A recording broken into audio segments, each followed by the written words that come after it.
Okay, so in this lecture, we are going to write the basic tenets of deontology. In the previous lecture, we have already discussed what is deontology.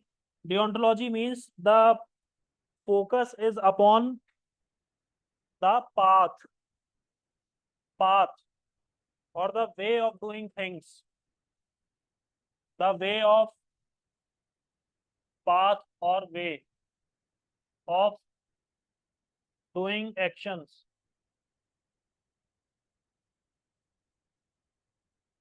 Here, the consequence, here the consequence is of lesser importance. The consequence is of lesser importance. ठीक है, इसको हम क्या बोल रहे हैं? Duty approach. तुम्हारी जो ड्यूटी है तुम उसको करो, अब बाकी और आगे क्या हो रहा है वो तुम्हारे हाथ में नहीं है। तुम अपना काम ठीक से करो, बस वही तुम्हारे हाथ में है। देखो, बेसिक टेनेट्स ऑफ डिओन्टोलॉजी। ये कहाँ गए ये सब यार? है तो बस्ता यहीं छोड़ोगे क्या? हम पहुंच पाएंगे घर पे उनके? अब ये और काम हम चालू कर दें कि बच्चे अपना बैग छोड़ के चले गए और हम उनके घर तक पहुंचवाएं, courier service. Basic tenets of deontology. Individual should be respected. मैं अभी सुरेंद्र जी को बता रहा था, हमारे ऑफिस बियरर जो है, हमारी क्लास रात के 10-10 बजे तक चलती थी। ठीक है, सर्दियों का टाइम खाना ठंडा हो जाता था, पीजी वाले को हमसे क्या मतलब, वो अपना बनाएगा, प्लेट लगा के रख देता था। रात में 11 बजे खाने को बैठे, अकेले, ठंडा खाना, बिल्कुल ठंडी दाल, ठंडी सब्जी, रोटी ऐसी हो गई जैसे रबर की हो गई।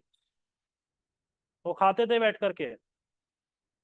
कोचिंग ऐसी चलती थी वहां पे। यहाँ पे 7 बजे में तो ऐसा लगने लगता है जैसे भगवान कितनी देर हो गई, हमें घर जाने दो।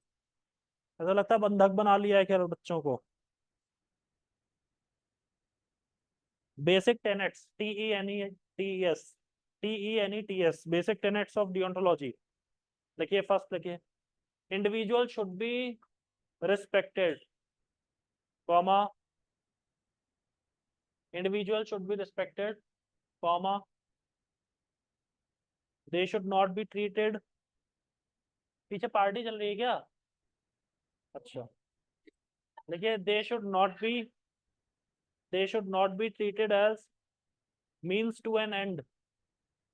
दे should not be treated as means to an end, means to an end, full stop. Next लिखिए, deontology is duty centred ethics. Deontology is duty centered ethics. Deontology is duty centered ethics and it focuses on duty.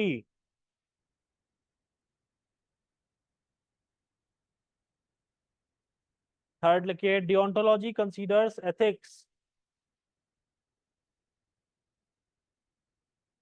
Deontology considers ethics an obligation. Deontology considers ethics as an obligation and a principle, as an obligation and a principle on which one has to take a stand, on which one has to take a stand. Full stop. Next look here. It is non-consequentiality. It is non-consequentiality ethical concept. It is non-consequentiality. It is non-consequentiality ethical concept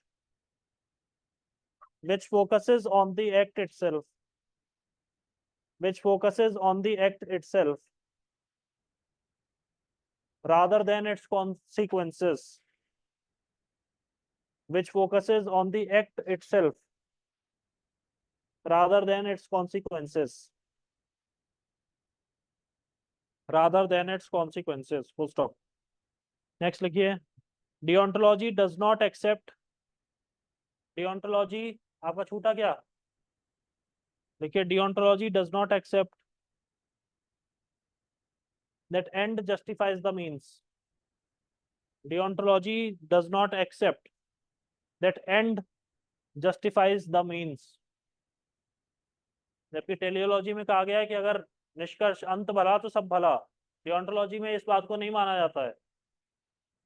अंत भला है इसका मतलब ये नहीं है कि जो रास्ता चुना गया था वो सही था, ऐसा कोई जरूरी नहीं है। ठीक है, हो भी सकता है और नहीं भी हो सकता है। हेडिंग डालिए Immanuel Kant's moral rationalism, the end justifies the means. मैं लिख के दे रहा हूँ, Immanuel Kant's moral rationalism. Immanuel Kant's moral rationalism. ठीक है, इसे बोलते हैं थ्योरी ऑफ कैटेगोरिकल इंपेरेटिव। इसी का दूसरा नाम है theory of categorical imperatives.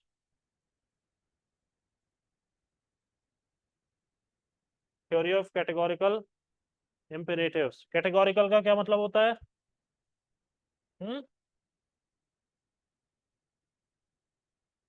Categorical का मतलब होता है स्पष्ट, it is clear. if something has been said categorically or in categorical terms, it means it is a straightforward, it is direct, प्रत्यक्ष है, सो स्पष्ट है। ठीक है, तो कैटेगोरिकल का मतलब होता है स्पष्ट या स्ट्रेट फॉरवर्ड।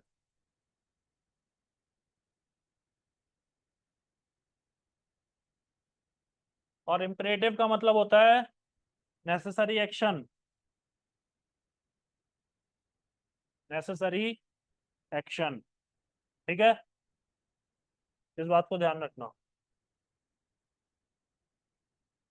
देखो, कांट ने ये कहा कि आपको कुछ ऐसे नेसेसरी एक्शंस हैं या ऐसे कुछ हमारी ड्यूटीज हैं जिनको हमें करना चाहिए in order to ensure morality in our life. अगर हम ये चाहते हैं कि हमारा एक्शंस मॉरल हो, हमारे एक्शंस जो हैं वो एथिकल हो, तो हमें कुछ चीज़ों को ध्यान में रखना होगा जो कि प्रत्यक्ष हैं। जैसे हमें किसी का दिल नहीं दुखाना है, हमें वादा खिलाफी नहीं करनी है, हमने कभी किसी से कुछ प्रॉमिस किया था उसको तोड़ना नहीं है। ठीक है, या हमें किसी को जबरदस्ती या बिना मतलब के हर्ट नहीं करना है, मारना नहीं है, कुछ नहीं करना है। ठीक है, तो कुछ मॉरल एक्शंस हैं एंड दे आर कैटेगोरिकल, ये प्रत्यक्ष हैं, ऐसा ही करना चाहिए। दूसरी बात उन्होंने कही, आप एक ऐसा एक्शन करें जो यूनिवर्सल नेचर का हो, जिसको आज यहाँ पर भी सही माना जा रहा है और कल वहां भी सही माना जाएगा।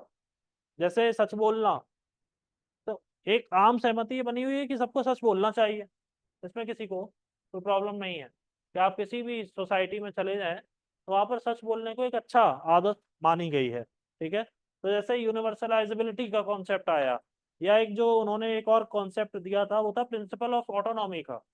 जब कांट ने, जब मैंने आपको शुरुआत में ये करवाया था तो इसमें मैंने आपको कहा था कि कांट ने जो है तीन बातें कही हैं, जिसमें उन्होंने सबसे पहले ही कहा था कि फ्रीडम ऑफ विल चाहिए, फिर फेथ इन गॉड चाहिए और इटर्निटी ऑफ सोल चाहिए।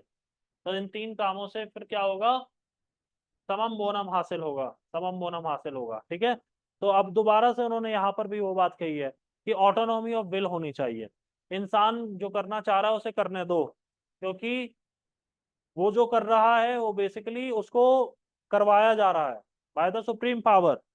जो जो ऊपर वाला है वो उसको चला रहा है, उसकी मर्जी से इंसान काम कर रहा है। ये वाली बात उन्होंने कही थी। देखिए जरा इसको हम पहले लिखते हैं, फिर जैसे जैसे कॉन्सेप्ट आएगा समझेंगे। The categorical imperative is the central philosophical concept. The categorical imperative is the central philosophical concept in the deontological moral philosophy of categorical imperative is the central philosophical concept, central philosophical concept in the deontological moral philosophy, in the deontological moral philosophy of Immanuel Kant, of Immanuel Kant. Immanuel Kant की spelling देख लेना भैया, Immanuel Kant full stop. Can't had introduced it in 1785, can't had introduced it in 1785 in his book, in his book groundwork of the metaphysics of morals, in his book groundwork of the metaphysics of morals, groundwork of the metaphysics of morals। आज ये लड़का कहाँ गया जो कल यहाँ बैठा था आपके बगल में, क्या कर रहा है बाहर? है मेरा इंतजार कर रहा है क्या कि मैं बाहर कब आऊंगा? नेक्स्ट पैराग्राफ लिखो भाई। Categorical imperative is a moral law, categorical imperative is a moral law which states that, मेरी दिल्ली में एक क्लास 3 घंटे की होती थी, एक क्लास, 2 क्लास करता था 6 घंटा। जब पहली क्लास खत्म होती थी तो भागता हुआ नीचे जाता था क्योंकि उस समय वो पोहा वाला भाग जाएगा, तो उससे मैंने क्या रखा था, तो एक बचाकर एक मेरे लिए एक डब्बा पैक करके रखता था और वो मुझे देता था और भाग जाता था वो, क्योंकि उसका काम खत्म है तब तक, क्योंकि नाश्ते का टाइम भी खत्म हो चुका होता था, फिर वो खाने का टाइम होता था।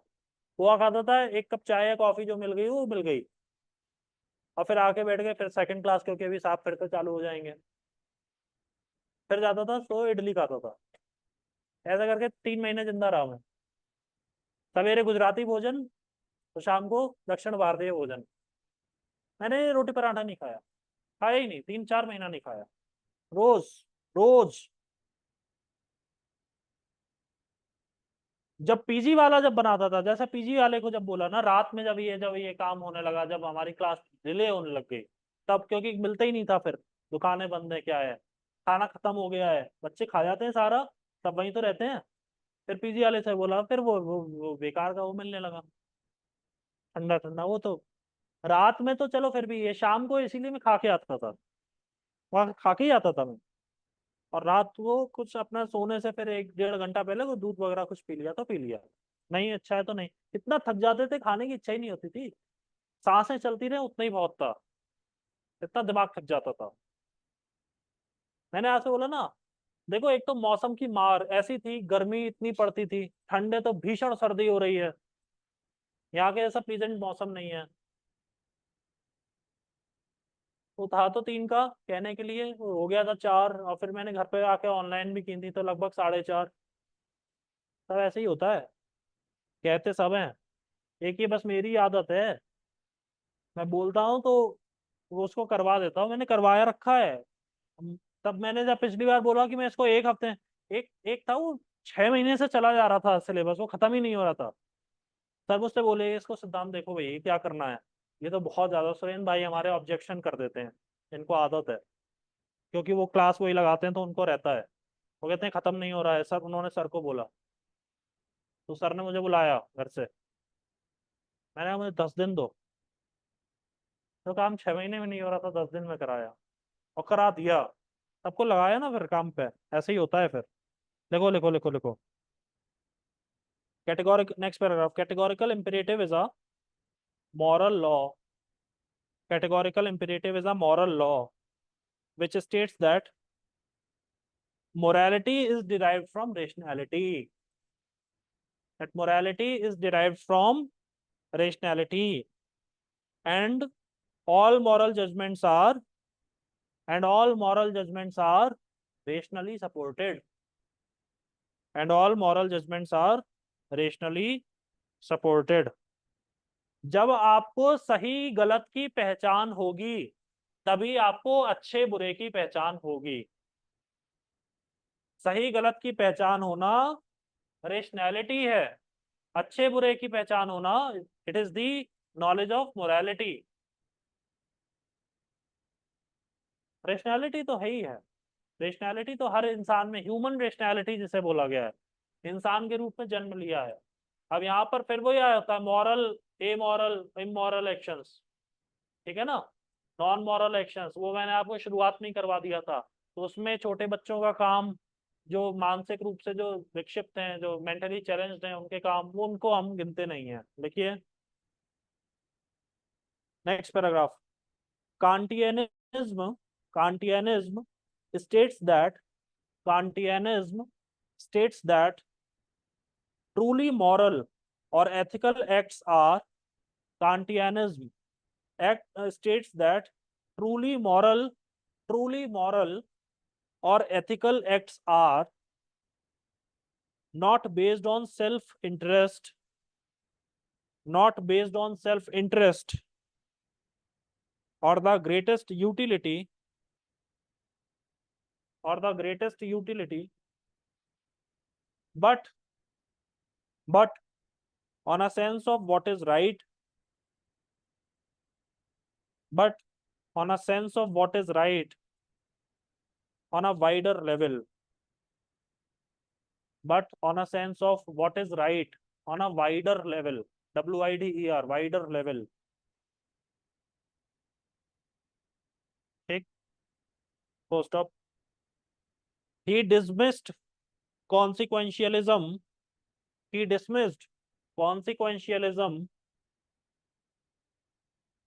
as according to him, he dismissed consequentialism as according to him outcome cannot be the basis of, as according to him outcome cannot be the basis of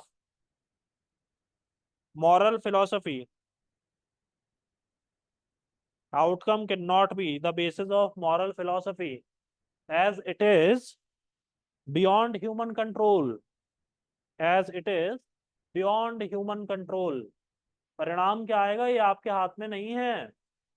तो जब नास्तिकता की जब बात आती है ना, कि हम भगवान में विश्वास नहीं करते हैं, एथीस्ट कॉन्सेप्ट जो है, तो एथीस्ट के सामने सबसे बड़ा सवाल आता है कि अगर भगवान नहीं है तो हमें चला कौन रहा है, if there is no super power, ठीक है ना। तो आप कोई भी बोलो, ईश्वर है, अल्लाह है, वाहेगुरु है, ईसा मसीह है, कोई भी है, मगर जब आप ये चैलेंज कर दे तो कोई है ही नहीं, तो फिर हमें चला कौन रहा है। एक सुपर पावर तो माननी पड़ेगी, क्योंकि एथीज्म में सबसे प्रॉब्लमेटिक फिर हो जाता है कि अगर कोई चला नहीं रहा है, इसका मतलब है कि चीजें लगभग हमारे हाथ में हैं, तो फिर हर वो काम कर क्यों नहीं पा रहे जो हम करना चाह रहे हैं, ठीक है ना। देखो, इसलिए परिणाम हमारे हाथ में नहीं है, हमारे हाथ में केवल है हम अपना काम करें, बाकी फिर ऊपर वाले पे छोड़ो, अब आगे की क्या होगा क्या नहीं होगा। कर्मण्येवाधिकारस्ते मा फलेषु कदाचन। देखिए, can't believes that moral law arises from pure will, Kant believes that moral law arises from pure will। आत्मा की शुद्धता से आपके अंदर नैतिकता आती है, आत्मा अशुद्ध है तो आप अनैतिक हो जाएंगे, इस बात को ध्यान रखिएगा, ठीक है। It arises from free and rational will, it arises from free and rational will which is self determined, it arises from free and rational will which is self determined and self legislative, which is self determined and self legislative। A person is free when he is bound by his own will, a person is free when he is bound by his own will and not by the will of others। A person is free when he is bound by his own will, when he is bound by his own will and not by the will of others। Message भेजने वालों ने भी हद कर दी है। महात्मा गांधी को जब भी चिट्ठी मिलती थी, महात्मा गांधी उसका अपने हाथ से जवाब लिखते थे। कुछ। अब मैं सोचता हूँ महात्मा गांधी कितने महान थे, उन पे कितनी चिट्ठियां आती थी और उसका हाथ से जवाब लिखते थे। उनका एड्रेस था महात्मा गांधी इंडिया, बस ये उनका एड्रेस था। उनका कोई एड्रेस था ही नहीं और घूमते रहते थे वो। पता लग जाता था महात्मा गांधी भारत के किस कोने में, वही चिट्ठी पहुंचा दी जाती थी उनकी। देखिए, देखो एक एक कोट है बहुत अच्छा, मैंने पढ़ा, शांति कुंज है हरिद्वार में, गायत्री परिवार, शांति कुंज में मैंने पढ़ा, स्वतंत्र रहने के अधिकारी वो हैं जो अपने दायित्वों में स्वयं बंध जाते हैं। इसको मैं आपके लिए थोड़ा आसान कर देता हूँ। हमारे ऊपर एक सुपरविजन की जरूरत पड़ती है, मगर यदि हम अपनी ड्यूटी खूब अच्छे से जानते हैं और हम ड्यूटी बाउंड हैं और हम काम को ठीक तरीके से करते हैं, हम कभी किसी का बुरा नहीं कर रहे हैं, तो हमारे ऊपर सुपरविजन की जरूरत नहीं। तो स्वतंत्र रहने के अधिकारी वो हैं जो अपने दायित्वों में स्वयं बंध जाते हैं। वही बात देखो यहाँ पे क्या लिखी हुई है, a person is free when he is bound by his own will and not by the will of others. समझ गए? श्री राम शर्मा आचार्य, पंडित श्री राम शर्मा आचार्य थे ना जिन्होंने गायत्री परिवार की स्थापना की। कभी देखा शांति कुंज? देखा? अब तो खैर पुल के नीचे आ गया है वो, एक जमाने में रोड पे ही होता था वो। ठीक है, तो अब जो नए लोग होंगे वो नहीं देख पाएंगे शांति कुंज को उतना अच्छे से जैसे हम लोग निकलते हुए देखते ही थे। ठीक है, तो वो लोग, आगरा के पास एक जगह पड़ती है आवल खेड़ा, आवल खेड़ा में उनका जन्म हुआ था। बहुत जबरदस्त वो तीर्थ स्थान है, वहां पे लोग आवल खेड़ा पहुंचते हैं, कहाँ कहाँ से पहुंचते हैं। देखिए, an act is good according to motive of an actor, an act is good according to motive of an actor। तुम्हारी मंशा क्या थी? ठीक है, एक इंग्लिश में कहावत है, your actions define your intentions. आप क्या हरकतें कर रहे हैं उससे आपकी मंशा उजागर हो रही है। ठीक है, देखिए, an act is good according to motive of an actor, comma the only motive, comma the only motive that makes an act good, the only motive that makes an act good is the respect for duty or law, the respect for duty or law। किसी कोई एक बहुत आसान भाषा में कहा गया है, कर्म ही पूजा है। an act is good, an act sorry makes an act good is the respect for duty or law, full stop। the motive is called goodwill, the motive is called goodwill, the motive is called goodwill। ठीक है, हाँ हाँ, duty क्या है, law क्या है, वो जहाँ रह रहा है उस पर डिपेंड करेगा। हाँ, नहीं, गुडविल का कॉन्सेप्ट है डेडिकेशन टुवर्ड्स ड्यूटी। अभी ड्यूटी बदलेगी, गुडविल नहीं बदल सकती है। Goodwill is that concept. Goodwill का मतलब है कि ड्यूटी के प्रति, आप अपने कर्तव्य के प्रति प्रतिबद्ध हैं, आप ड्यूटी बाउंड है। और ड्यूटी क्या है वो तो अलग अलग है ना, फौजी की ड्यूटी कुछ होती है, डॉक्टर की ड्यूटी कुछ होती है। देखिए, दस कांटियनिज्म प्रोपाउंड्स, दस कांटियनिज्म, ये कांट के आगे आई है एनएसएम लगा दो, Kantianism propounds first goodwill is the only thing, first लिखेंगे goodwill is the only thing that can be called as good, that can be called as good without qualification.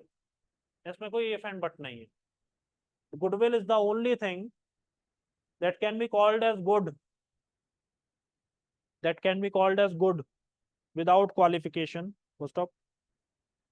Next लिखिए, duty makes actions right, duty makes actions right,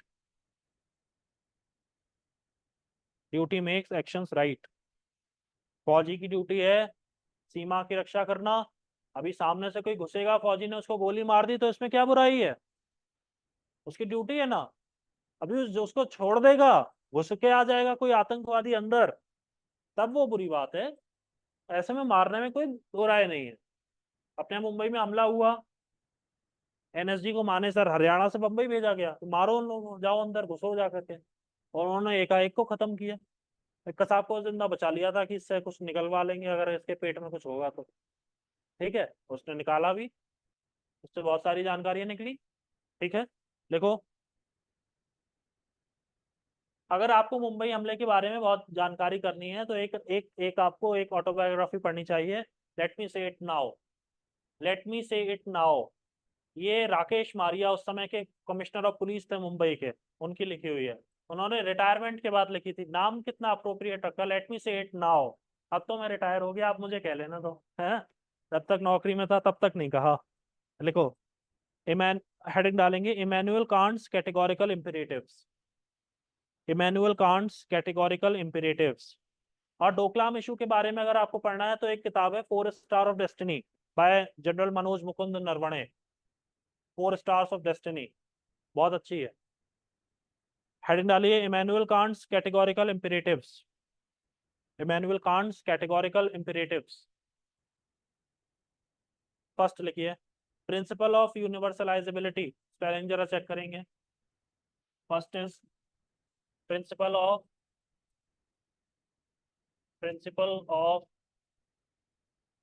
यूनिवर्सलाइजेबिलिटी। Principle of universalisability. Online में समझ में आ रहा है? आज तो आप अकेले हो। Yes sir.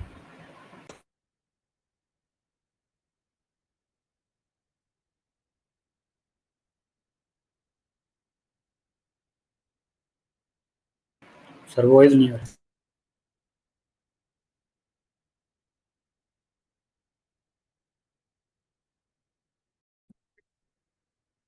लिखो भाई, लिखो, principle of universalisability. Act only according to that maxim, act only according to that maxim, maxim, maxim, whereby act only according to that maxim whereby you can at the same time, you can at the same time will that it should become a universal law। will की जगह पे आप wish भी कर सकते हैं, तो उससे ग्रामेटिकल कंफ्यूजन दूर हो जाएगा। You can at the same time will that it should become a universal law। Will का मतलब यहाँ पे चाहने से है, ठीक है। विल, विल को विश भी कर सकते हैं, तो उससे वो ग्रामेटिकल जो कंफ्यूजन है वो दूर हो जाएगा। Full stop. Can't concludes that, can't concludes that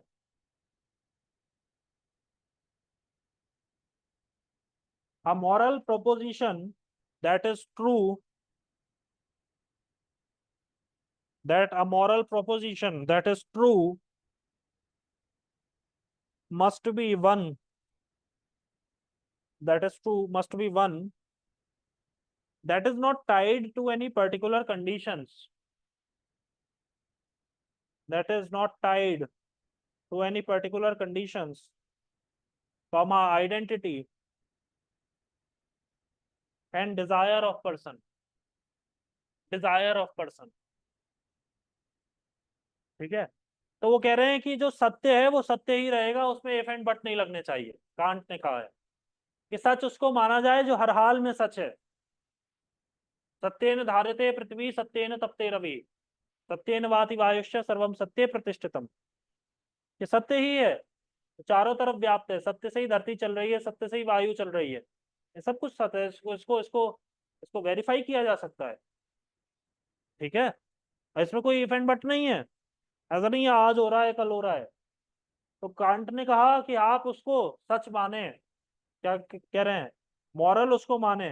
moral proposition that is true must be one that is not tied to any particular condition, comma, identity and desire of person. इसमें ऐसा कुछ नहीं होना चाहिए। लिखिए, this formulation is closely connected with, this formulation is closely connected with the law of nature, the law of nature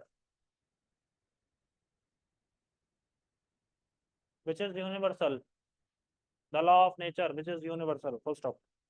Example, do not kill anyone, do not kill anyone।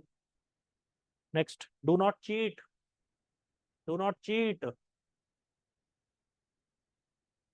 Cheat में यहाँ पे इंसान की बात हो रही है, डाइट की बात नहीं हो रही है। Do not cheat and do not break promises. And do not break promises. Raghukul रीत सदा चली आई, प्राण जाए पर वचन न जाई। कैकई ने वचन लिया था। हाँ, है ना, तो उनकी तो इसीलिए तो उन्हें आज भी रेवर्ड माना ही गया है ना भाई। उन्होंने, वो कह रहे भीष्म पितामह ने भी वचन लिया था, कभी शासन में नहीं आऊंगा, अगर शासन में आया तो सेल्फलेसली रूल करूंगा, कभी शादी नहीं करूंगा। उन्होंने तो बहुत सारी, शादी इसलिए नहीं करूंगा कि मेरे बच्चे हो जाएंगे तो फिर झगड़ा झंझट शुरू होगा घर परिवार में कि अब राजा कौन बने। उन्होंने सब कुछ छोड़ दिया। वो सोचो, कमल की तरह थे, पानी और कीचड़ में रहकर भी वो चमक रहे थे। भीष्म पितामह। भीष्म पितामह से केवल एक गलती हुई, जिस दिन द्रौपदी का कपड़ा खींचा उस दिन वो बोले कुछ नहीं, इसलिए बस भीष्म पितामह निशाने पर आ गए, वरना उस इंसान से कभी गलती नहीं हुई। इसी का ही उसको वरदान था कि तुम जब चाहोगे तब मरोगे, है ना। ठीक है, तो उन्होंने विंटर सॉलिस्टिस का दिन चुना था अपने मरने के लिए। ज्योग्राफी में ध्यान रखना, जहाँ तुमने विंटर सॉलिस्टिस लिख रखा है उसके आगे ब्रैकेट में लिख लेना विंटर सॉल के बीच में पितामह ऐसे दिन मरे थे। विंटर सॉलिस्टिस के दिन बीच में पितामह मरे थे, लिखो। ऐसा कांट कह रहे हैं बेसिकली, ये कांट के देखो। हाँ ऐसा है, अब मैं आपको कुछ बोलूंगा और फिर मैं आपको थ्योरी पढ़ाऊंगा, तो आपको हो सकता है वो दोनों एक दूसरे के विपरीत लगे, ऑपोजिट लगे। पर आपको ध्यान रखना है कि जब आप थ्योरी पढ़ रहे हैं तो आप बेसिकली उस इंसान को पढ़ रहे हैं, उसने क्या कहा है। उस पर इफ एंड बट नहीं है, उस पर क्वेश्चन वो तो कह के चले गए, हम बस केवल उसको पढ़ रहे हैं उन्होंने क्या कहा था। बिल्कुल, जिसको जहां से आप उसको आपको अपना आंसर मजबूत होता दिख रहा है, बस वही चीज वहां पे अप्लाई कर दो। इसीलिए सारी थ्योरीज पढ़ाई जाएंगी। देखिए, principle of humanity. Principle of humanity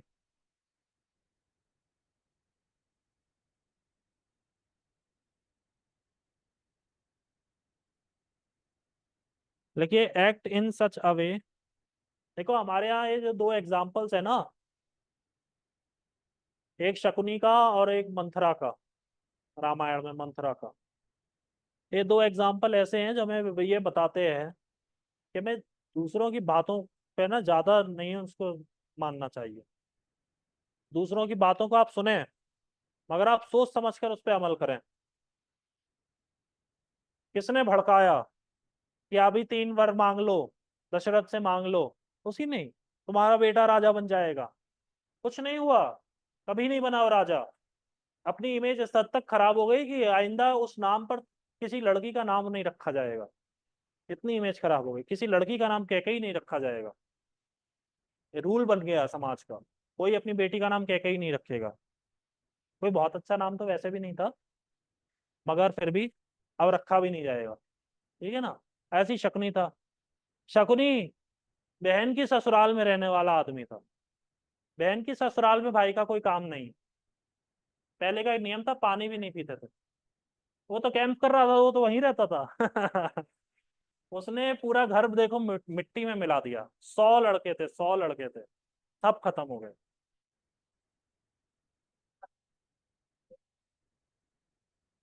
हाँ हाँ, क्योंकि वो चिढ़ा हुआ था कि मेरी बहन की जिंदगी बर्बाद कर दी, अंधे से शादी करवा दी, खत्म करवा दिया। सोचो, मास्टर ब्लास्टर रहा ना वो। लिखो, और भगवान हमसे देखो, ऊपर वाला हमसे कोई चीज एक लेता है तो हमको देता जरूर है। उसको विकृत बनाया था, और उसको, उसके पास देखो, उसके पास कितनी अच्छी पावर थी, वो जो गोटी चाहेगा वही गोटी आएगी। क्या बढ़िया पावर थी यार। हाँ, ये वाली पावर तो मुझ पर हो जाए तो बस मजे ही मजे हैं। जो गोटी मैं चाहूँ वही आए। है, तो फिर चलो कैसीनो खेलने गोवा में। गोवा में कैसीनो खेला जाता है ना, पता है, जीएसटी में आता है वो भी। ठीक है, चलो ठीक है, सब पता ही है तुम लोगों को, तो मैं क्या बताऊं। हाँ। देखो, प्रिंसिपल ऑफ ह्यूमैनिटी। समय बहुत कम है, काम बहुत ज्यादा है। तुम्हें पढ़ रहे हो, ये पढ़ ली तुमने। मस्त है। ठीक है, किसकी लिखी है, साउथ इंडियन है ना कोई। All right. Principle of humanity लिखिए। ये इंसानियत का सिद्धांत क्या है, principle of humanity.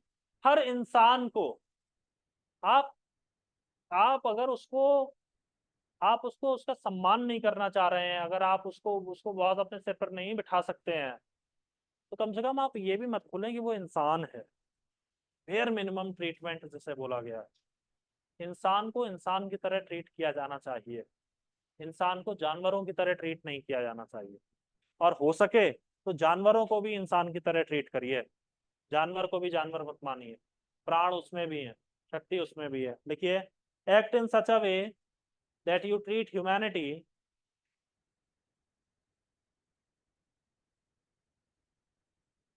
act in such a way that you treat humanity, comma, whether in your own person, whether in your own person or in the person of any other, whether in your own person or in the person of any other, comma, never merely as a means to an end, never merely as a means to an end, comma, but always at the same time, but always at the same time as an end, but always at the same time as an end. जब हम किसी को and मानते हैं तो हम उसको basically एक एंटिटी मानते हैं। एंटिटी अपने आप में उसका एक वजूद है, एंड है। और जब हम किसी को मीन्स मानते हैं तो हम ये केवल उसे निमित्त मान रहे हैं कि अरे इससे काम निकलवा लो यार अपना, बस अब छोड़ो, देखा जाएगा। ठीक है। तो इंसान को अगर आप इस तरीके से उसके साथ पेश आएंगे कि आपने अपना काम निकलवा लिया और फिर उसको आता जाता कर दिया, तो ये तो इमोरल तरीका है। ह्यूमैनिटी इसको सैंक्शन नहीं करती है। हम मदद किसकी करते हैं? एक तो हम उन लोगों की मदद करते हैं जिनको हम खूब अच्छे से जानते हैं, पहली बात है। तो वो हेल्प होती है आउट ऑफ अफेक्शन। और एक जिनको हम नहीं जानते उनकी हम मदद करते हैं आउट ऑफ ह्यूमैनिटी, इंसानियत के नाते। सड़क पर किसी का एक्सीडेंट हो गया है, हम उसे जानते नहीं है, मगर हम रुककर उसको पानी देते हैं, उसके उसका जख्म साफ करते हैं। क्या है? आउट ऑफ ह्यूमैनिटी है। अब मैं सोच लूं कि अरे ये इंसान तो मेरे किसी काम का नहीं है, मैं तो इसे जानता ही नहीं, मरने दो इसको, मुझे क्या करना। फिर ऐसे तो हुआ तो फिर हो गया काम। तब तो सारे एनजीओ बंद हो जाएं, सारे चैरिटीज बंद हो जाएं, सारे ट्रस्ट बंद हो जाएं। तो चल ही क्यों रहे हैं? इंसान को इंसान मानो, अच्छा ही है। कांट यही कह रहे हैं। लिखिए, नेक्स्ट लिखिए, principle of autonomy. Principle of autonomy, स्वायत्तता का सिद्धांत। Principle of autonomy, the idea of the will of every rational being, the idea of the will माने इच्छा, the idea of the will of every rational being as a universally legislating will, as a universally legislating will, as a universally legislating will, full stop। देखिए, the above two maxims of universalizability and humanity, the above two maxims of universalizability and humanity respectively, of of universalizability and humanity respectively, conclude that conclude that we must will what is universal, we must will मतलब हम उसकी इच्छा करेंगे जो सार्वभौमिक है, जो universal है। we must will what is universal and which do not infringe the freedom of and which do not infringe the freedom of ourselves, the freedom of ourselves and of others, the freedom of ours Sir, voice.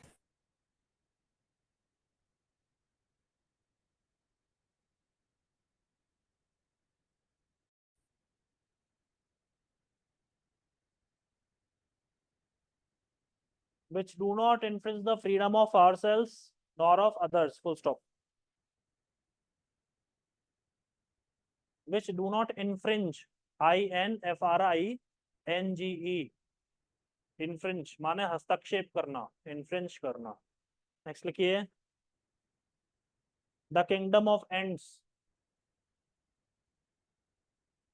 हस्ताक्षर, वो था हस्तक्षेप।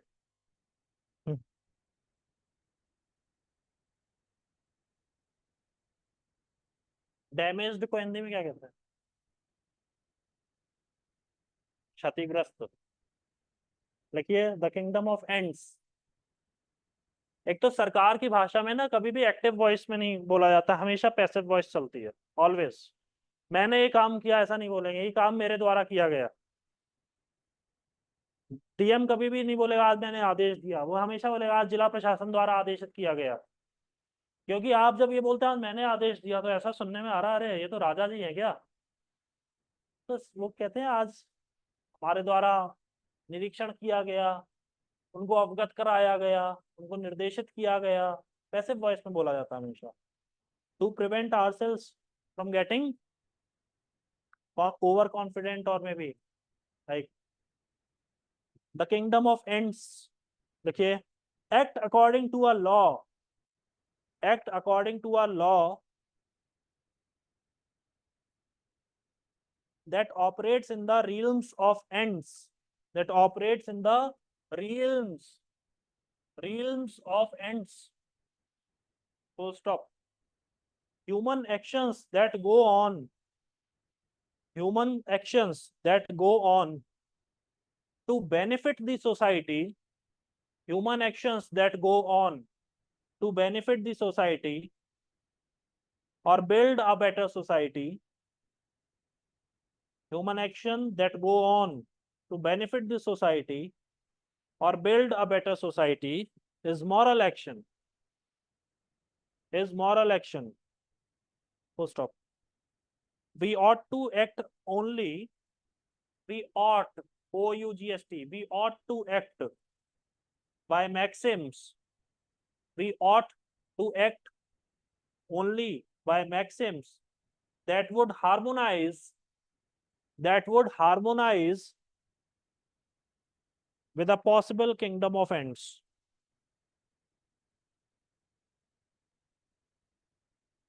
Harmonize with a possible kingdom of ends। सुर नर मुनि सब कह यह रीति, स्वार्थ लागे करहि सब प्रीति। वो स्वामी तुलसीदास ने रामचरितमानस में लिखा है, ठीक है। सुर नर मुनि सब कह यह रीति, स्वार्थ लागे करहि सब प्रीति। कि चाहे सुर है या मुनि है या वो कोई भी सामान्य मानवी है, एक उसकी फितरत है, वो जब अपना मतलब होता है, जब उसका स्वार्थ होता है, तब वो प्रीति बढ़ा लेता है, मतलब वो सामने वाले से दोस्ती कर लेता है। स्वार्थ लागी करहि सब प्रीति, कितनी परफेक्ट उन्होंने उनका ऑब्जर्वेशन रहा है। लिखिए, नेक्स्ट हेडिंग डालिए, थ्योरी ऑफ नेचुरल राइट्स। देखो देखो, मैं तुमको एक इसका नंबरिंग का तरीका बता दूं। तुमने सी लिखा था ना, नॉर्मेटिव एथिक्स, कैपिटल सी लिखा था, नॉर्मेटिव एथिक्स लिखा था कि नहीं लिखा था? हेडिंग चेक करो नॉर्मेटिव एथिक्स की, उस पर सी लिखा है कि नहीं लिखा है, कैपिटल सी। ये पन्ना क्यों छूटा है बीच में? ओ, अब क्या करेंगे? देखो सी लिखा है, देखो फिर इमैनुअल कांट में लिखो C1, Immanuel Kant moral rationalism में लिखो C1, जो आज जो आपने टॉपिक किया C1। अब लिखो C2, theory of moral natural rights, theory of natural rights, theory of natural rights. काम छूटता है तो करना भी तो है उसको, दोस्त किस दिन काम आएंगे ये सब। इनको लगाओ, इनको दे दो अपनी कॉपी, लिखेंगे बैठ के सब। ऐसी तो होती दोस्ती। और तुम इनको चाय समोसा करा देना, बस एंड में हो जाएगा। लिखो, ये देखो जॉन लॉकी ने, जॉन लॉकी थे, उन्होंने ये 1690 में नेचुरल राइट्स की थ्योरी दी थी। जैसे हमारा राइट टू लाइफ है, राइट टू लिबर्टी है, ठीक है, राइट टू प्रॉपर्टी है, ये हमारे कुछ नेचुरल राइट्स हैं। ये जो इंसान के रूप में हमने जन्म लिया है तो हमें मिले हुए हैं नेचुरल राइट्स, हम इनके साथ पैदा हुए हैं, ठीक है। लिखो, इन 1690 इसीलिए तो कहा जाता है इवन जो इंसान जेल में भी बंद है उसके भी हक हैं, उसके भी ह्यूमन राइट्स हैं। उसको भी, उसको नहाने के लिए है, उसको खाने के लिए है, ठीक है, उसको भी अगर वो पूजा पाठ करना चाह रहा है, कुछ करना, एक्सरसाइज करना चाह रहा है तो करने दो। पढ़ना चाह रहा है, लोग तो पीएचडी तक कर डाला उन्होंने जेल में बंद रह रह के। टीचर पहुंचते हैं वहां पे, एनजीओ के टीचर्स होते हैं, पढ़ाते हैं, एग्जाम दिलवाते हैं, हथकड़ी पहन के कॉलेज लेकर कर जाती है पुलिस। लोग एमए कर रहे हैं, पीएचडी कर रहे हैं, पढ़ने वाले हैं। उस दिन उनका दिन खराब था, वो कुछ गलत काम कर बैठे, ठीक है। कोई कोई नक्षत्र खराब आ जाते हैं इंसान की जिंदगी में, वो गलत काम कर देता है। अब वो तो कोर्ट तो छोड़ने वाली नहीं है, मगर आप अपने आप को सुधार लो।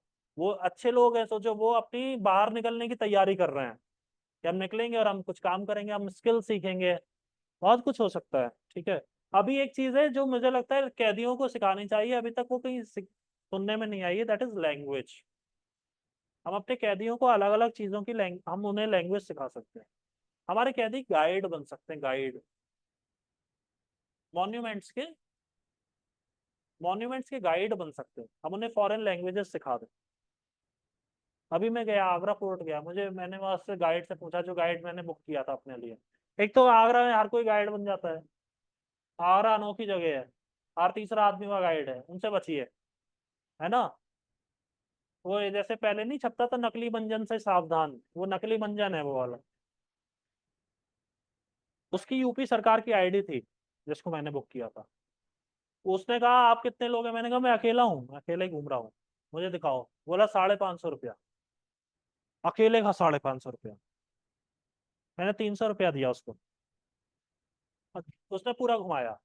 सोचो, इंसान एक दिन में कम से कम जो है ना 2-3 हजार रुपया, 4 हजार रुपया कमा रहा है एक दिन में। क्या बोलना है उसको, उसको बस वही बोलना है जो वो पूरे दिन बोलता रहता है, उसको और कुछ नहीं बोलना है। उसे इस बात से रत्ती भर भी फर्क नहीं पड़ता कि जिसे वो बता रहा है उसे समझ में आया या नहीं आया। वो बोलता जाएगा, बोलता जाएगा, बोलता जाएगा, और वो तुम्हें अचानक से ला करके दोबारा दरवाजे पे खड़ा कर देगा। सर टूर पूरा हुआ, आप पैसा दीजिए। अब दे दो उसको पैसा, कितना अच्छा है। हम अगर उनको प्रोडक्टिव, कैदियों को प्रोडक्टिव फोर्स में तैयार करें।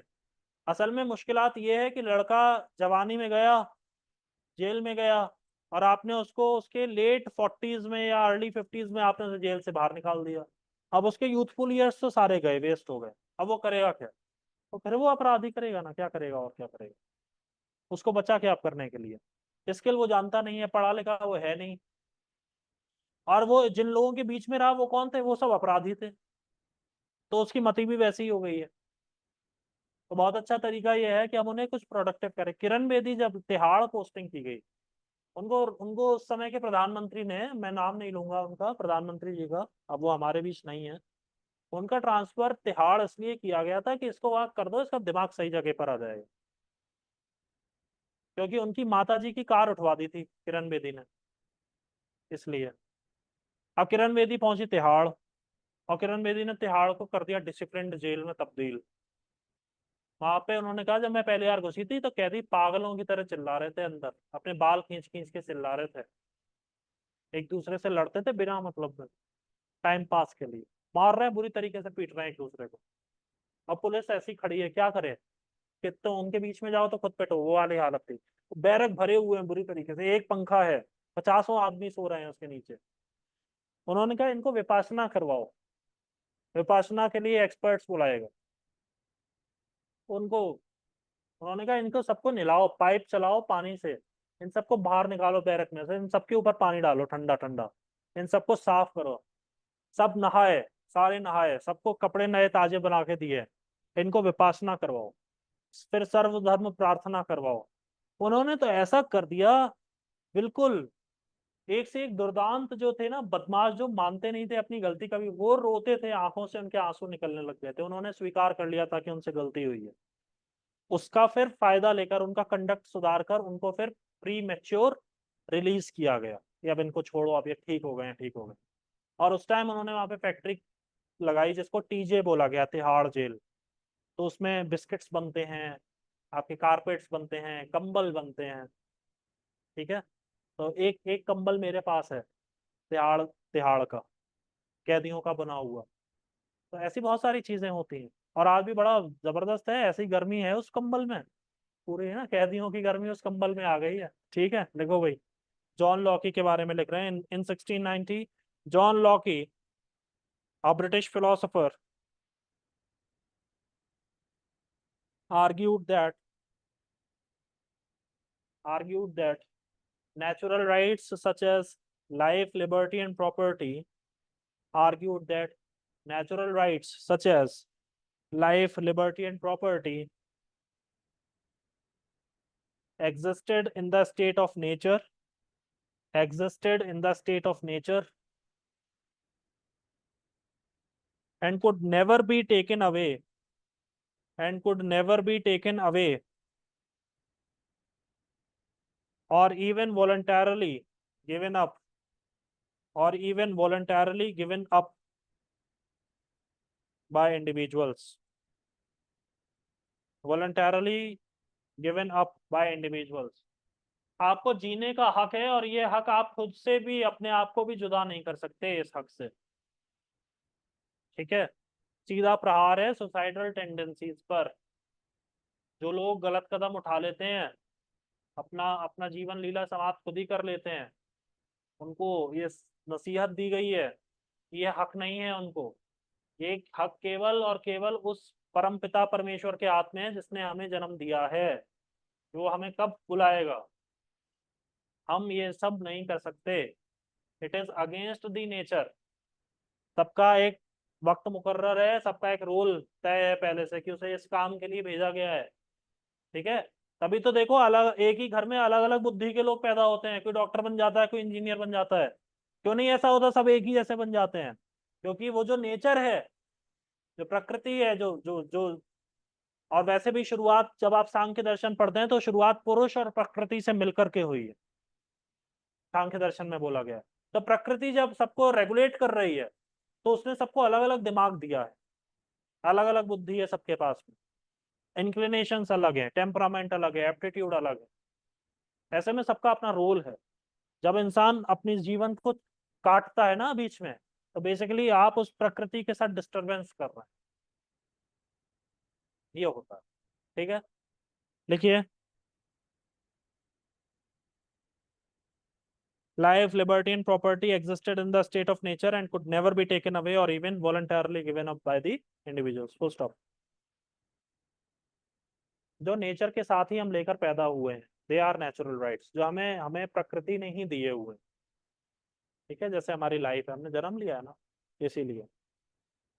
जैसे एक मान्यता है, वाराणसी में गंगा जल नहीं भरा जाता। कभी वाराणसी जाते हैं तो वाराणसी से गंगा जल घर नहीं लाया जाता है।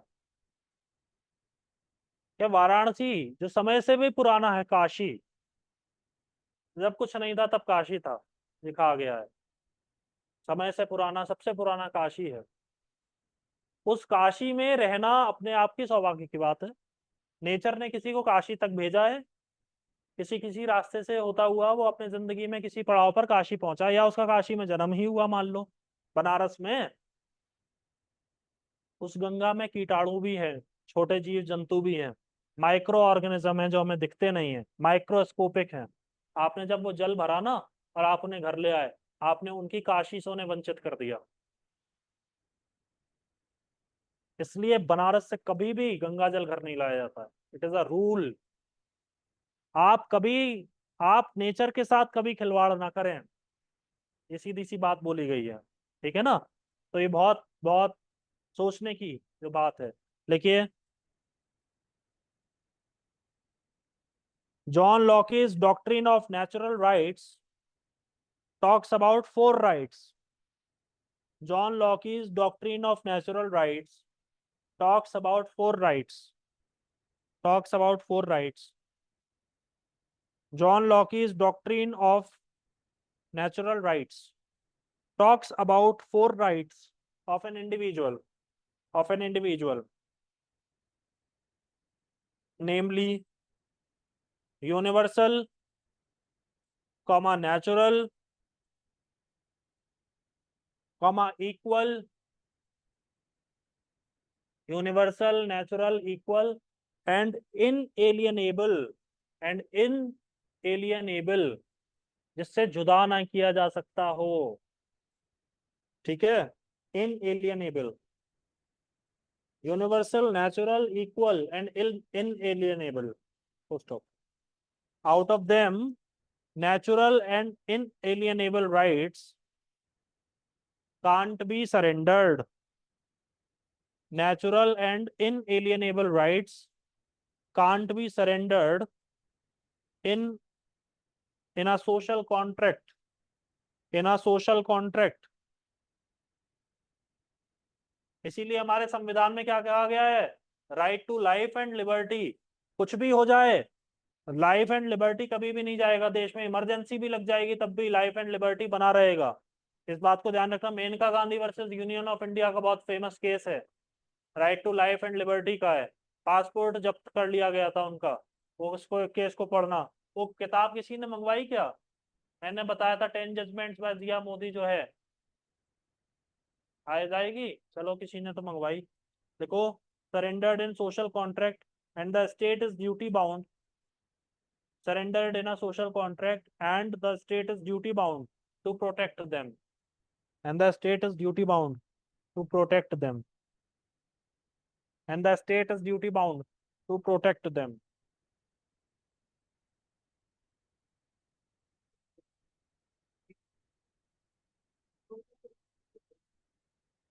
बुक वर्ल्ड मिल जाएगी, मिल जाएगी।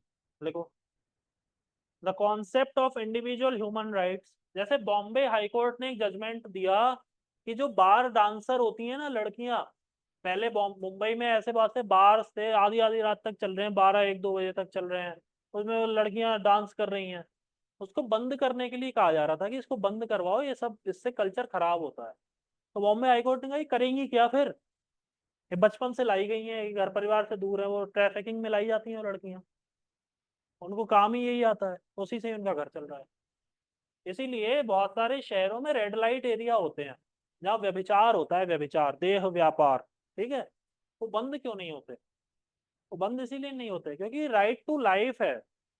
अब वो खाएंगे क्या, वरना मर जाएंगे, उनको और कुछ आता ही नहीं है।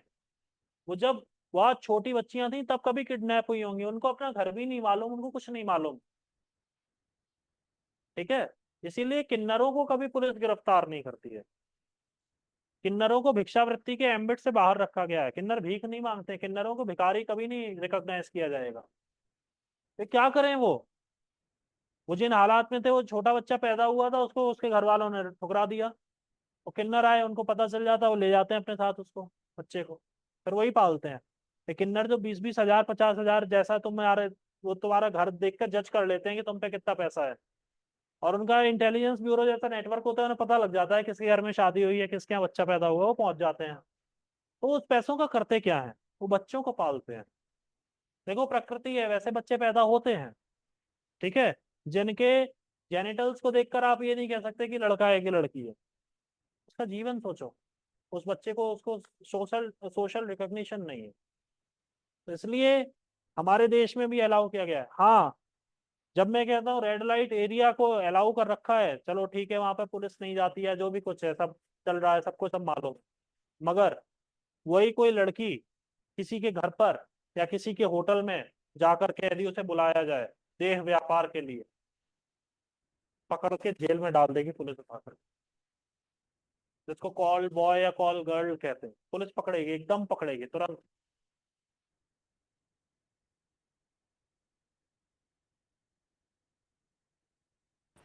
Sir voice.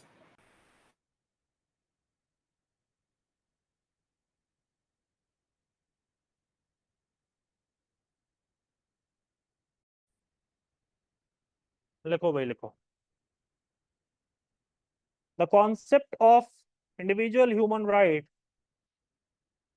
the concept of individual human rights is fundamental to Western legal systems. The concept of individual human rights is fundamental to Western legal systems. Is fundamental to Western legal systems, comma, and has developed both from the and has developed both from the argument that all humans have certain rights, that all humans have certain rights, and from religious point of view, and from religious point of view, those rights come from the Almighty, and from religious point of view, those rights come from the Almighty.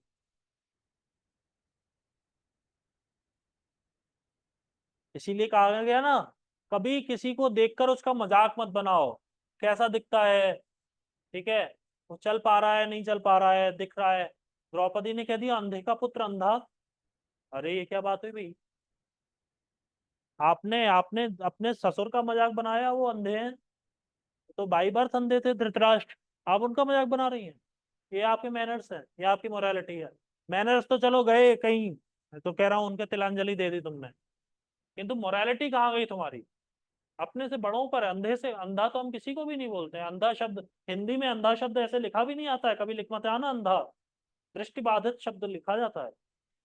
हाँ, ये दृष्टि बाधित है, ये इनकी दृष्टि जो है उसमें बधिरता है, ये मूक बधिर है, गूंगा नहीं लिखा जाता है, श्रव्य बधिर है, ठीक है ना। तो ऐसे अलग अलग होते हैं। बधिर माने जिसपे जो जिसमें बाधा आ रही है, हाँ, बधिर है, ठीक है। तो ये कुछ कुछ शब्द होते हैं, मर्यादा होती है। भगवान ने, ऊपर वाले ने जैसा जिसको बना दिया वो ऐसा बना दिया। अभी इसमें हम क्या बोले? कोई गोरा है, कोई काला है, कोई लंबा है, कोई छोटा है, कोई मोटा है, कोई पतला है, जैसा है जैसा है, बस चल रहा है, बढ़िया है, ठीक है। कैच मसाले का ऐड आता था विद्या बालन का, बोले ये दुनिया कितनी बोरिंग होती जब ये सभी एक ही जैसे हो जाते, सबकी शक्लें एक ही जैसी, सबकी बातें एक ही जैसी। ये तो दुनिया में रंजकता है ही इसी बात से कि सब अलग अलग हैं। आप अलग अलग मूड में होते हैं और अलग अलग लोगों से मिलना चाहते हैं। कभी कभी ऐसा होता है आपका मूड बदल, उनसे मिलकर बदल जाता है। आप हंसते हुए गए थे, आपका मूड खराब हो गया उनसे मिल करके, ये भी एक अलग मजे की बात है, ठीक है ना। तो सब ऐसा ही रहता है। देखो, जो चीज हमारे हाथ में नहीं है, जो चीज नेचुरल है, जो ऊपर वाले की है, तो हम उसको एज इट इज हमें एक्सेप्ट करना चाहिए। हमें एक्सेप्टेबिलिटी बढ़ानी चाहिए, अलग अलग विचारधाराओं को लेकर, अलग अलग तरीके के लोगों को लेकर, उनके यहाँ के अलग अलग कस्टम्स होते हैं उनको लेकर के, ठीक है। जब तक किसी का आइडिया या किसी की बात आपको या और किसी इनोसेंट इंसान को चोट या नुकसान नहीं पहुंचा रही है, तब तक उसको स्वीकार करने में कोई प्रॉब्लम नहीं है, ठीक है। जब एक एक शब्द आता है आजान बाहु, आजान बाहु मतलब हाथ खोल करके सबको स्वीकार करने वाला, वो आजान बाहु बनना चाहिए लोगों को। आप अलग अलग आइडियाज को जब अपनाएंगे तो आप देखेंगे कि आपके अंदर खुद कितना, मैंने पहले भी बोला ना, यस्तु सेवेत यस्तु संचरते देशान यस्तु सेवेत पंडितान तस्य विस्तारिता बुद्धि तेल बिंदु रिवाम्भसी। ऐसा लगता है जैसे जो इंसान जो घूम रहा है, जगह जगह जाता है ना, अलग अलग जगहों पे विचरण करता रहता है, कभी यहाँ घूमने चला गया, कभी वहां घूमने चला गया, सोलो ट्रैवलर है। और एक है जो अच्छे अच्छे लोगों से मिलता है, उनकी सेवा करता है, उसकी बुद्धि ऐसा विस्तार लेती है जैसे पानी में तेल की एक बूंद डाल दो तो वो विस्तार ले लेती है। तो विस्तार कहाँ से आता है? New ideas, new thoughts. नई जगह जाओगे, नए लोगों से मिलोगे, ट्रैवल करोगे, नए लोगों से मिलोगे, नई नई बातें पता चलेंगी, ठीक है। अब उसमें अगर तुम एक्सेप्टेबिलिटी तुम्हारे अंदर नहीं है, स्वीकार्यता नहीं है, तो फिर तुम किसी से बात करना पसंद ही नहीं करोगे, फिर तुम सीखोगे क्या? उन्नति कैसे होगी? लिखो, ऑब्जर्वेशन लिखो, ऑब्जर्वेशन। एक शब्द है अरब स्प्रिंग, इसका बहुत अच्छा एग्जाम्पल है। अरब स्प्रिंग, जब आप जब बोलते हैं ना कि, देखो हमने पहले क्या लिखा हुआ है, the concept of individual human rights is fundamental to western legal systems and that has developed from the argument that all humans have certain rights. Arab Spring, Arabian countries में अपनी स्वतंत्रता को लेकर के बात उठी, खासतौर पे लेडीज में, विमेन में। और वो एक देश से दूसरे देश ऐसे फैली, ऐसे फैली कि सारे ये जो इस्लामिक कंट्रीज थी, जो जो अरब कंट्रीज थी, गल्फ कंट्रीज थी, उनकी सरकारें हिल गई, उनके नेता बदल गए, उनका उनका तख्ते पलट हो गए, लोगों ने जब अपने हकों की बातें करी। अरब स्प्रिंग पढ़ना, अरब स्प्रिंग जरा जरा यूट्यूब पे देखना अरब स्प्रिंग क्या है, क्योंकि मेरा, हाँ हाँ, अलग अलग अलग, वो एक दूसरे से, जैसे होस्नी मुबारक का नाम आता है, ठीक है ना, मुअम्मर गद्दाफी का नाम आता है, ये सब लोग बदले गए थे। अरब स्प्रिंग एक बार जरूर सब लोग पढ़ेंगे कि क्या चीज थी, क्योंकि मेरा इंटरनेशनल रिलेशंस मेरा टॉपिक नहीं है, तो मैं उसको यहाँ छेड़ूंगा नहीं। लिखिए, ऑब्जर्वेशंस में लिखेंगे, इसी में ऑब्जर्वेशंस लिखिए। First observation is the American declaration of independence, the American declaration of independence asserts asserts that all men are endowed. The American Declaration of Independence asserts that all men are endowed by their creator by their creator with certain inalienable rights, with certain inalienable rights। जो ऊपर वाला है, भगवान है, जो परवरदिगार है आलम है, उन्होंने हमको कुछ ऐसे हक दिए हैं जिससे हमको कोई अलग नहीं कर सकता, किसी कीमत पर नहीं कर सकता। ठीक है, देखिए, endowed by their creator with certain inalienable rights। इसीलिए बात कही जाती है, if you are duty bound, you are not supposed to be afraid of anyone। किसी से मत डरो, बस ऊपर वाले से डरो, जिसकी जिंदगी है, जिसका दिया खा रहे हैं, बस उससे तो डरो हमेशा। देखो, उनका तो डर है, उनसे नहीं डरेंगे तो फिर कैसे चलेगा। बाकी किसी से डर कर तो फिर तो जिंदगी का मजा बेकार हो गया ना, फिर क्या डरना। If you are doing everything perfectly, कोई गलत काम नहीं कर रहे हैं, डरना कैसा है। माननीय प्रधानमंत्री जी एक दिन बच्चों से बात कर रहे थे, परीक्षा पे चर्चा, उन्होंने बहुत अच्छी बात कही। ऐसा क्यों नहीं, ऐसा क्यों होता है कि हमारे फोन में हमेशा लॉक लगा रहता है और हमारे घर वालों को भी नहीं एट टाइम्स पता होता कि उसमें फोन में लॉक, उसका पैटर्न क्या है। उन्होंने बच्चों से कहा कि क्यों नहीं हम अपना फोन को उसमें से लॉक हटा ही दें, उसको खोलो और यूज करो। अच्छा, मान लो आपका बाहर बहुत निकलना होता है और आप कह रहे हैं बाहर वालों से आप प्राइवेसी चाह रहे हैं और आपने अपने फोन में लॉक लगा रखा है, एटलीस्ट घर में तो सबको पता होगा इसका फोन कौन से पैटर्न से खुलेगा। इसका मतलब क्या है, जिनका नहीं पता चल रहा है, कुछ मामला गड़बड़ है ना। हम तो खुला, ये रहा फोन, ये लो भैया, इसको इस्तेमाल करो, लो, जिसको फोन लगाना है मिलाओ, कोई प्रॉब्लम नहीं है। क्या प्रॉब्लम है। मगर अब जिनका डर है, अब मालूम नहीं क्या मैसेज आया होगा, जरा देख लेते हो, वो वाला तो फिर नहीं, तो वो डरेगा, ये है। ठीक है, मुझे कंपनी के मैसेज ज्यादा आते हैं, प्राणियों के कम आते हैं, सही बोल रहा हूँ। उसमें नीचे लिखा रहता है, please do not respond, it's a system generated message. अब बताओ, उस पर भी हम रिस्पॉन्स ना दें।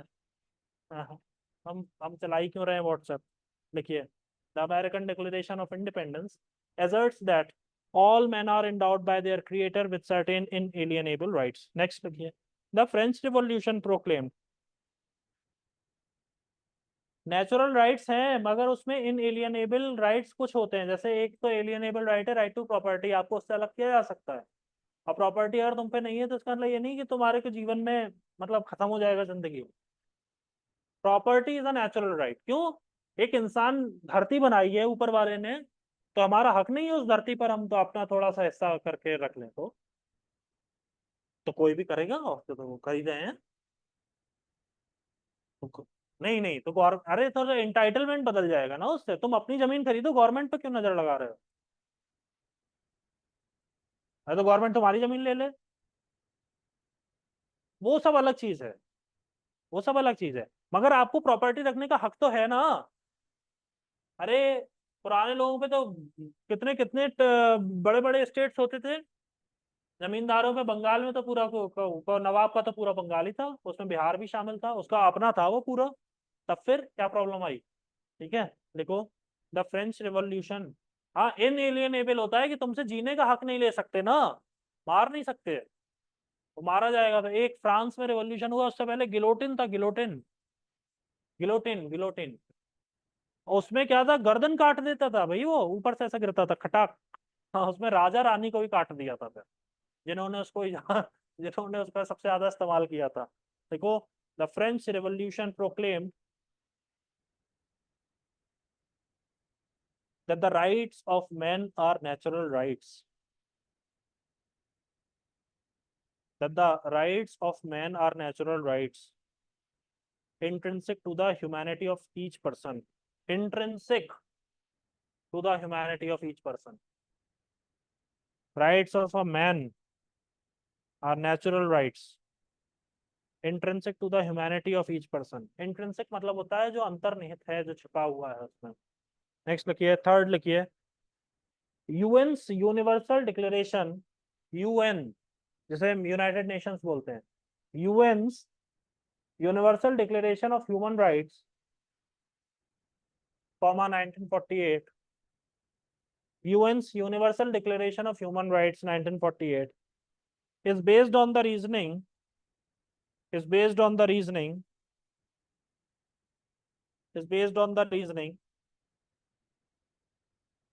that justice and equal treatment of humans